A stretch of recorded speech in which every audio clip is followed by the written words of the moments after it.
V പ്രകാശിന്റെ ഭാര്യ സ്മിത മാതൃഭൂമി ന്യൂസിനോട് സംസാരിച്ചിരുന്നു. സ്മിതയും കുടുംബം വോട്ട് ചെയ്യാൻ എത്താത്തത് വലിയ ചർച്ചകൾക്കും അഭ്യൂഹങ്ങൾക്കും വഴിവെച്ചിരുന്നതാണ്. അവരുടെ നിലപാട് എന്താണ് എന്ന ചോദ്യമൊക്കെ ഉയർന്നതാണ്.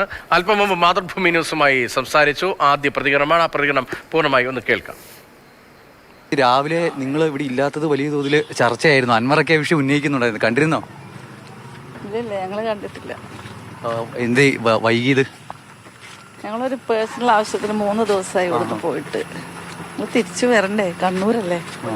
അല്ല, രാഷ്ട്രീയമായി മറ്റു വേറെ കാര്യങ്ങളൊന്നും ഉണ്ടായില്ലല്ലേ? പക്ഷെ അങ്ങനെയുള്ള വ്യാഖ്യാനങ്ങൾക്ക് ഇട നൽകി CPM നേതാക്കളടക്കം ആ വിഷയം ഇങ്ങനെ പറയുന്നുണ്ട്. കണ്ടിരുന്നു അതൊക്കെ? ശരി ശരി ശരി. വി പ്രകാശിന്റെ ഭാര്യ സ്മിതയാണ് സംസാരിച്ചത്. കുട്ടികൾ ഒപ്പമുണ്ട്. വൈകിട്ട് ഇപ്പോൾ വോട്ട് ചെയ്യുന്നതിന്റെ തത്സമയ ദൃശ്യങ്ങളാണ് പ്രേക്ഷകർ കാണുന്നത്. വി പ്രകാശിന്റെ മുൻ UDF സ്ഥാനാർത്ഥി അന്തരിച്ച വി പ്രകാശിന്റെ ഭാര്യയും മക്കളും വോട്ട് ചെയ്യാനായി എത്തിയതിന്റെ ദൃശ്യങ്ങളാണ് കാണുന്നത്. ഇപ്പോൾ പോളിംഗ് ബൂത്തിൽ നിന്നുള്ള തത്സമയ ദൃശ്യങ്ങളാണ് പ്രേക്ഷകർ കാണുന്നത്. ആദ്യ പ്രതികരണമാണ് നേരത്തെ മാതൃഭൂമി ന്യൂസിലൂടെ ഉണ്ടായത്. സ്ഥാനാർത്ഥി പ്രഖ്യാപനത്തിന് പിന്നാലെ വി പ്രകാശിന്റെ കുടുംബത്തിൽ നിന്ന് ഒരാളെ മത്സരിപ്പിച്ചേക്കും CPM LDF എന്ന അഭ്യൂഹങ്ങൾ വരെ പ്രചരിച്ചിരുന്നു.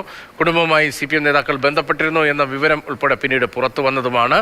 അതിന് പിന്നാലെയാണ് വി പ്രകാശിന്റെ കുടുംബത്തെ PV അൻവറും ഇടതു സ്ഥാനാർത്ഥിയും സന്ദർശിക്കുകയും ചെയ്ത് വലിയ രാഷ്ട്രീയ അഭ്യൂഹങ്ങൾ ഉണ്ടായിരുന്നു. അതിനിടയിലാണ് വോട്ട് ചെയ്യാൻ ഈ കുടുംബം എത്തില്ല, ഭാര്യ എത്തുന്നില്ല എന്ന വിവരം ഉൾപ്പെടെ രാവിലെ വലിയ തോതിൽ അന്തരീക്ഷത്തിൽ ചർച്ചയായത്. അതിന് പിന്നാലെയാണ് കണ്ണൂരിലായിരുന്നു, 3 ദിവസമായി കണ്ണൂരിൽ കൊട്ടിയൂരിൽ ആയിരുന്നു, വ്യക്തിപരമായ ആവശ്യങ്ങൾക്ക് പോയതാണ് എന്ന പ്രതികരണം മാതൃഭൂമി ന്യൂസിലൂടെ വി പ്രകാശിന്റെ ഭാര്യ നടത്തിയത്. ഇപ്പോൾ വോട്ട് ചെയ്യുന്ന ദൃശ്യങ്ങൾ ഉൾപ്പെടെയാണ് പ്രേക്ഷകർ മാതൃഭൂമി ന്യൂസിലൂടെ കാണുന്നത്.